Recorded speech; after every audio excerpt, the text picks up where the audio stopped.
Hello students, welcome to our channel. ఈరోజు ఈ వీడియోలో మనం 10th class maths chapter 3 pair of linear equations in two variables example 9 గురించి నేర్చుకుంటున్నాము. మీకు example 8 నుంచి ఎలిమినేషన్ మెథడ్ ఉంటుంది. సో అంటే x and y వచ్చేసరికి మీకు వేరియబుల్స్ కదా, ఏదో ఒక వేరియబుల్ ని ఎలిమినేట్ చేసుకొని రిమైనింగ్ వేరియబుల్ ని మనం ఫైండ్ అవుట్ చేసుకుంటాం. అంటే x వాల్యూని ఎలిమినేట్ చేసుకొని y వాల్యూని ఎలిమినేట్ చేసుకొని x వాల్యూ ఇలా మనం ఫైండ్ అవుట్ చేసుకుంటాము. సో ఎగ్జాంపుల్ 9 చూడండి. Use elimination method to find all possible solution of the following pair of linear equations. ఇక్కడ 2 ఈక్వేషన్స్ ఇచ్చారు. సో వీటికి మనం సొల్యూషన్ అనేది ఫైండ్ అవుట్ చేయాలి. అంటే x అండ్ y వాల్యూస్ ని మనం ఫైండ్ అవుట్ చేసుకోవాలి.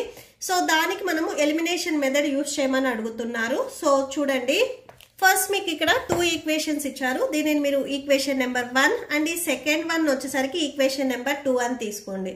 సో ఇక్కడ నేను x వాల్యూని ఎలిమినేట్ చేయాలి అనుకుంటున్నాను. ఇక్కడ ఫస్ట్ ఈక్వేషన్ లో మీకు 2 ఉంది, సెకండ్ ఈక్వేషన్ లో 4 ఉంది. ఈ 2 కి 2 తో మల్టిప్లై చేస్తే 2 2s 4 అవుతుంది. సో ఇక్కడ 4x ఉంటుంది, ఇక్కడ 4x ఉంటుంది, కాబట్టి మనం ఈజీగా క్యాన్సిల్ చేయొచ్చు. సో మీరు ఎప్పుడైనా కానీ మల్టిప్లై చేసేటప్పుడు ఫస్ట్ ఏదైతే ఎలిమినేట్ చేసుకుంటున్నారో ఆ వేరియబుల్ చూస్ చేసుకొని ఆ వేరియబుల్ కోఎఫిషియంట్ చూస్ చేసుకొని నెక్స్ట్ ఆ ఈక్వేషన్ మొత్తాన్ని మీరు మల్టిప్లై చేయాలి. x ని ఎలిమినేట్ చేస్తున్నారు కదా అని ఓన్లీ x తో మల్టిప్లై చేయొద్దు, టోటల్ ఈక్వేషన్ మీరు మల్టిప్లై చేసుకోవాలి. సో ఇక్కడ చూడండి, మల్టిప్లై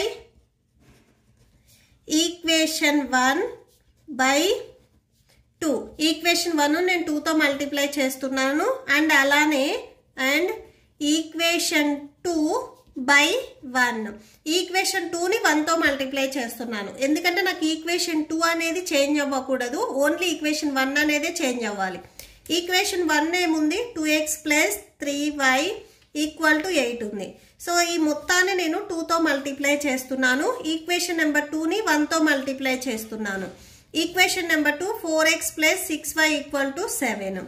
సో చూడండి, 2 2s 4, 4x plus 2 3s 6y equal to 2 8s 16. Next ఇక్కడ 1 4s 4x 1 తో మల్టిప్లై చేస్తున్నాం కాబట్టి మీకు సేమ్ ఈక్వేషన్ వస్తుంది. దీనికి మీరు ఈక్వేషన్ నెంబర్ 3 ఇవ్వండి, ఇది ఈక్వేషన్ నెంబర్ 4 ఇవ్వండి. ఈ 2 ఈక్వేషన్స్ ని ఇప్పుడు మీరు సబ్ట్రాక్ట్ చేయండి. Subtract equation 3 and equation 4. Okay, so equation 3 చూడండి, 4x plus 6y equal to 16. Equation 4 4x plus 6y equal to 7. So ఇక్కడ సైన్స్ ని చేంజ్ చేయండి, ఎందుకంటే మీకు క్యాన్సిల్ అవ్వాలి కాబట్టి. ఇవన్నీ మీకు ప్లస్ లో ఉన్నాయి కాబట్టి మైనస్ లోకి సైన్స్ ని చేంజ్ చేయండి. ఇక్కడ ప్లస్ 4x ఉంది, ఇక్కడ ఇప్పుడు మైనస్ 4x అయింది, క్యాన్సిల్ అవుతుంది. ప్లస్ 6y ఉంది, మైనస్ 6y ఉంది, క్యాన్సిల్ అవుతుంది. 16 లో నుంచి 7 మీరు సబ్ట్రాక్షన్ చేస్తే 9 ఉంటుంది. సో ఇక్కడ మీకు లెఫ్ట్ సైడ్ లో 9 అవుతుంది, ఇక్కడ మీకు అన్ని క్యాన్సిల్ అయిపోయి 0 ఉంటుంది. యాక్చువల్ గా ఏంటంటే మీకు x అండ్ y వాల్యూస్ రావాలి. సో x ని మీరు ఎలిమినేట్ చేస్తే y వాల్యూ రావాలి. ఇక్కడ అన్ని ఇక్కడ ఈక్వల్ గా ఉన్నాయి కాబట్టి సో క్యాన్సిల్ అయిపోయి 0 ఈక్వల్ టు 9 వచ్చింది. సో ఇక్కడ మనకేంటంటే గివెన్ స్టేట్మెంట్ ఏదైతే ఉందో అది ఫాల్స్ అవుతుంది, ఎందుకంటే pair of linear equations has no solution. So x and y values మనకు రాలేదు కాబట్టి సొల్యూషన్ లేదు అని రాసుకోవాలి. Okay, therefore given statement is false. So therefore pair of equations has no solution.